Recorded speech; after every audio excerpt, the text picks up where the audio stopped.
మీ అందరికీ తెలుసు కదండి, పూర్వం ఎలా ఉన్నాడు పౌలు? పూర్వము హింసకుడుగా, దూషకుడుగా నేను ఉండి ఏం చేశాను అంటే సంఘాన్ని హింసించాను. నా యొక్క జీవితము, నా వెనకాల బ్యాక్గ్రౌండ్ ఏంటి అంటే దేవుణ్ణి అంగీకరించక ముందు, యేసుక్రీస్తుని నేను తెలుసుకొనక ముందు నా జీవితం ఎలా ఉంది అని అంటే, ఇదిగో నేను సంఘమును హింసించుటకు బయలుదేరి, అది ఎలా ఉన్నది అంటే నా ప్రాణాధారము అయిపోయినది.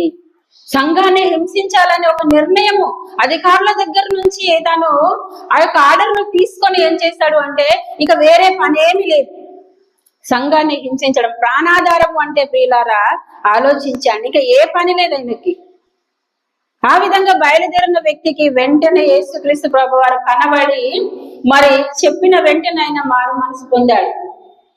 మారు మనసు పొంది ఏం చేశాడు? వెనుకకు తిరిగి చూశాడా? చూడండి, రెండు విషయాలు మనం పౌలు గారి గురించి ఆలోచన చేసినట్లయితే, తాను ఎప్పుడైతే రక్షణ పొందుకోక ముందు, యేసుక్రీస్తుని అంగీకరించక ముందు సంఘాన్ని హింసించడానికి ప్రాణాధారం అన్నాడు. అలాగే మారు మనసు పొందిన తర్వాత ఆయన ఏం చేస్తూ ఉన్నాడు అంటే ఆయన కొరకు చనిపోవడానికి సిద్ధపడుతూ ఉన్నాడు.